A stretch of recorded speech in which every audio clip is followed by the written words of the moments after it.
The Chocolate House. The shop appeared on Maple Street on a Tuesday morning in March, nestled between the locksmith and the used bookstore where it had no right to be. Emma noticed it first on her way to work, stopping so abruptly that the man behind her nearly collided with her shoulder bag. The Chocolate House, read the hand-painted sign above the door, letters curled like steam rising from a cup of cocoa. She'd walked this street every weekday for 3 years.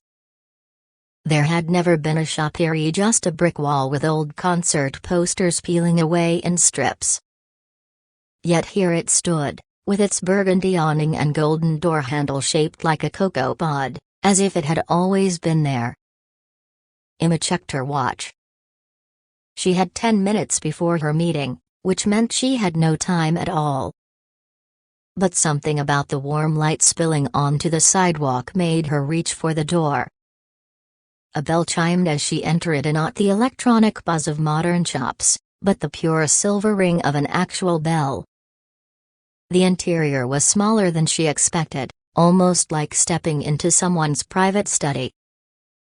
Shelves lined the walls, but instead of books, they held chocolate, bars wrapped in paper printed with botanical illustrations, boxes tied with silk ribbons, jars of dark powder that looked like they'd been stolen from an alchemist's laboratory. The air itself tasted of chocolate, and not the cloying sweetness of candy stores, but something deeper and more complex, with hints of coffee and cherries and something else she couldn't name. "Good morning," said a voice. The woman behind the counter could have been 30 or 60. She had that ageless quality of someone who'd stopped worrying about such things. She wore an apron over a dress the color of drinking chocolate, and her silver hair was twisted into a knot held with what appeared to be a wooden chocolate mold. "I'm Madeline," the woman said. "You look like someone who needs the 73%. Emma blinked. "I'm sorry." Madeline was already moving, her fingers dancing across the shelves with the certainty of a pianist who'd played the same piece 1,000 times. She selected a small bar wrapped in midnight blue paper stamped with silver stars. "Ecuadorian single origin, 73% cacao," Madeline said, pressing it into Emma's hands. "Notes of raspberry and tobacco. It's for people who've forgotten what they wanted to be." The words landed like stones in still water. Emma stared at the chocolate bar, then at Madeline, then at her watch. She was going to be late. She started. "It's a gift," Madeline said. "First-time visitors always receive a gift." "But you'll come back." "They always do." Emma meant to refuse. She meant to explain that she didn't accept gifts from strangers, that she had a meeting, that she really needed to go. Instead, she found herself tucking the chocolate into her bag and mumbling thanks as she backed toward the door. The meeting was about the Henderson account, which was to say it was about convincing people to buy things they didn't need with words that sounded like they meant something. Emma had been in marketing for 7 years. She was good at it. She'd stopped thinking about whether that mattered. She ate the chocolate at her desk during lunch, breaking off one square and then another. Madeline had been right about the raspberry notes, and about the tobacco. It tasted like autumn and old libraries and something bittersweet that made her chest ache. She'd wanted to be a writer once. Not wanted, been going to be. She'd had notebooks full of stories, a scholarship to a creative writing program, a professor who'd said she had a voice worth listening to. Then her father got sick, and scholarships didn't pay for medical bills. Marketing paid for medical bills. Marketing paid for a lot of things. Emma looked at the Henderson proposal on her screen, all those careful words designed to make people feel something that would make them buy something, and closed her laptop. she went back to the chocolate house the next morning.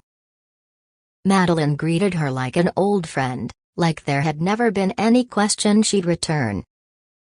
"Coffee?" she said, before Emma could speak. "Single shot, black." "You take it without sugar because you think needing sweetness is a weakness." It was so exactly true that Emma laughed, surprising herself. "Do you do this for everyone?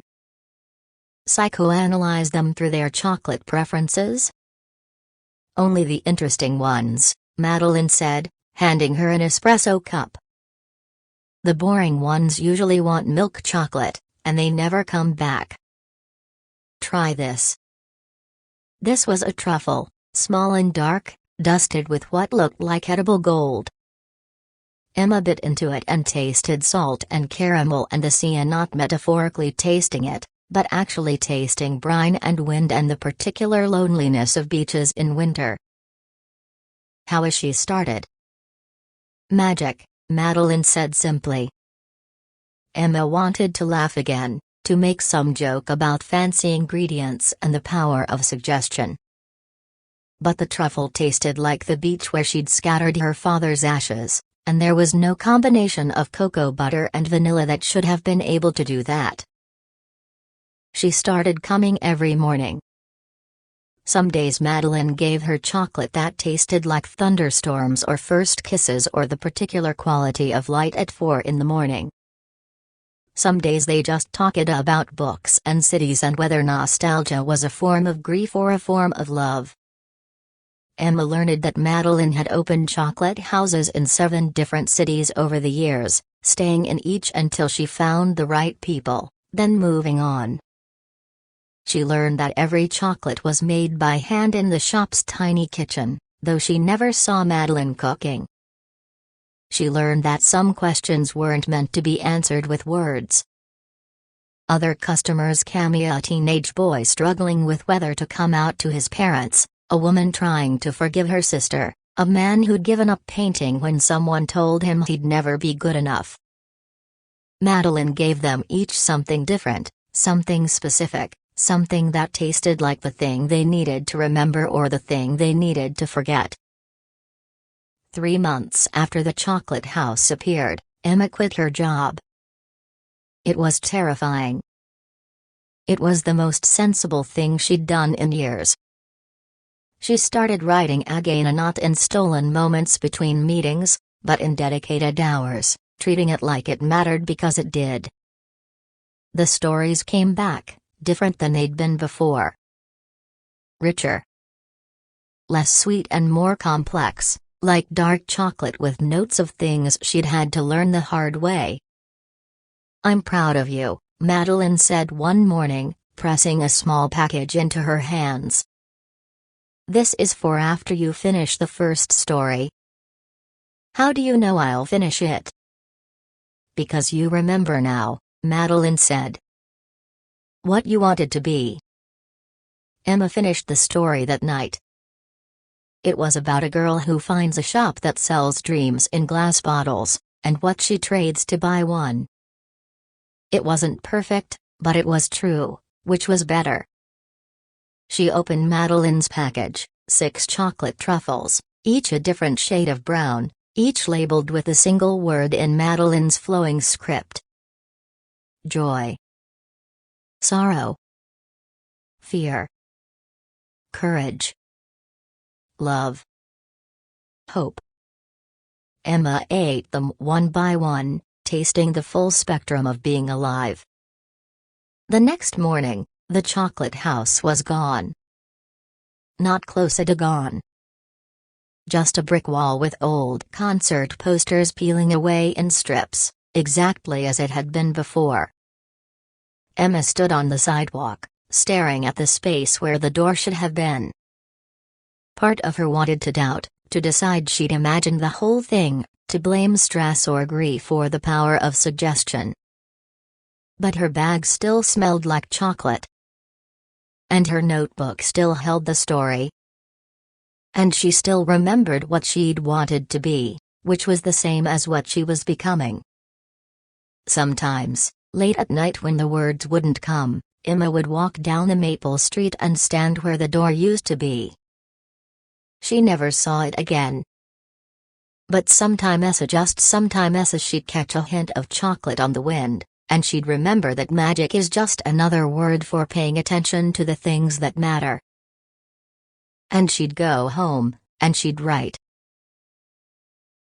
The chocolate house. The rain had been falling for 3 days straight when Myra first noticed the house at the end of Willowbrook Lane. She'd walked this route to school every morning for the past 2 years, but somehow the small cottage with its peaked roof and crooked chimney had escaped her attention until now. What caught her eye wasn't the house itself, but the smell of rich, warm, and impossibly sweet air that drifted through the misty air like an invitation. Myra stopped, her yellow raincoat dripping onto the cracked sidewalk. The scent was unmistakable, chocolate. Not the waxy sweetness of candy bars from the corner store, but something deeper, more complex. It reminded her of the hot cocoa her grandmother used to make, back before she'd moved to the nursing home across town, back when things felt simpler. The house seemed to lean slightly to one side, as if it were trying to whisper a secret. Its walls were the color of burnt umber, and the windows a small and round like portholes glowed with a warm amber light despite the gray morning. Myra glanced at her phone. She had 20 minutes before first period. Surely she could spare 5. The garden gate opened with a musical creak, and Myra found herself walking up a path lined with stones that looked suspiciously like enormous chocolate chips. She smiled despite herself. Someone had a sense of humor. The front door was painted a deep cocoa brown, with a brass knocker shaped like a cacao pod. Before she could second-guess herself, Myra knocked. The door swung open almost immediately, revealing a woman who appeared to be somewhere between 60 and eternal. She wore a flour-dusted apron over a burgundy dress, and her silver hair was twisted into a bun secured with what looked like wooden spoons. "Oh good," the woman said, as if she'd been expecting Myra all along. "You're just in time for the morning batch. Do come in." Myra hesitated. Her mother's warnings about strangers echoed in her mind, but something about the woman's warm eyes and the way she'd already turned back into the house, assuming Myra would follow, made her feel safe rather than suspicious. The interior of the chocolate house was exactly as extraordinary as Myra had imagined and nothing like she'd expected. The walls were lined with shelves containing hundreds of jars, each filled with different shades of chocolate, from pale ivory to deep obsidian. The ceiling was strung with copper pots in various sizes, and in the center of the main room sat a massive wooden table covered in cooling racks, molds, and tools Myra couldn't begin to identify. "I'm Celeste," the woman said, stirring something in a copper pot over a small stove. "And you're wondering why you've never noticed this house before. How did you? Everyone wonders that the first time. The truth is, the house has always been here, but it only reveals itself to people who need it." Celeste looked up from her stirring, her dark eyes twinkling. "You needed it today." Myra wanted to ask what she meant, but Celeste was already pouring the contents of her pot into a series of small molds shaped like stars. The liquid chocolate gleamed like liquid silk, and the smell made Myra's mouth water. "What makes someone need a chocolate house?" Myra asked. Celeste smiled. "Grief, loneliness, a broken heart, an empty space where joy used to be." "The house doesn't discriminate, it simply knows when someone could use a little sweetness to balance life's bitterness." Myra felt something tighten in her chest. She thought about her grandmother's empty chair at Sunday dinner, about her best friend Sophie,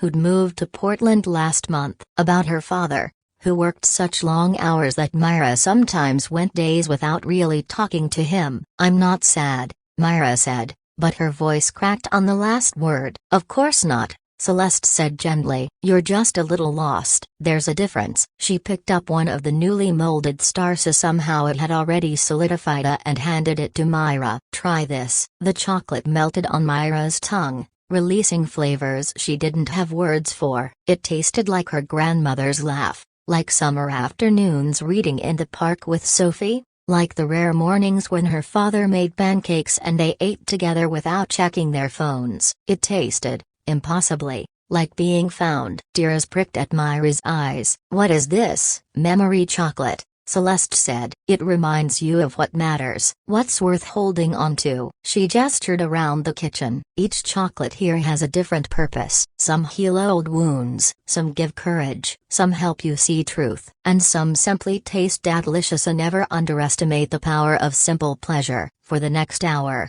Myra forgot about school entirely. Celeste taught her how to temper chocolate, explaining how the careful heating and cooling created that perfect snap and shine. She showed Myra her collection of rare cacao beans from around the world, each with its own story. She shared the secret of her signature blend, a mix of 3 different origins, each one balancing the others. "Why do you do this?" Myra asked, watching Celeste pipe delicate patterns onto a sheet of parchment. "Why the magic?" Celeste paused. "Because the world is hard enough without a little magic to soften the edges. And because chocolate, real chocolate made with intention and care, is already magic. I'm just helping people recognize it." A timer chimed, and Celeste pulled a tray from a small oven. The chocolates that emerged were shaped like tiny houses, complete with peaked roofs and round windows. She selected one and wrapped it in silver paper. "For you," she said, pressing it into Myra's palm. "For when you need to find your way home." Myra looked at her phone and gasped. Somehow, impossibly,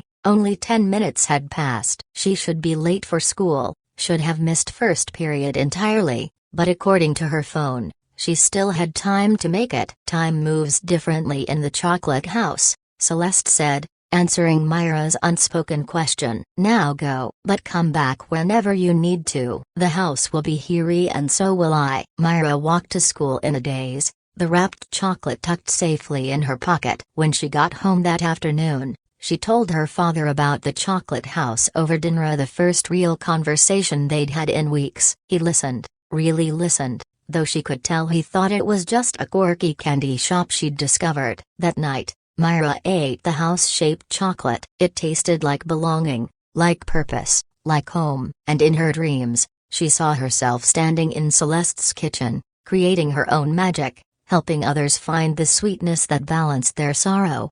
The next morning, Myra walked down Willowbrook Lane with a sense of anticipation. The chocolate house was there, of course, leaning its friendly lean, smoke curling from its crooked chimney. Celeste was waiting at the door, 2 aprons in her hands. "Ready to learn?" she asked. Myra smiled and stepped inside, leaving the gray morning behind her. In the chocolate house, she was learning. Everything was possible. Everything could be transformed, healed, or celebrated with the right blend of cacao, intention, and love. And for a girl who'd felt lost for so long, that was the sweetest discovery of all.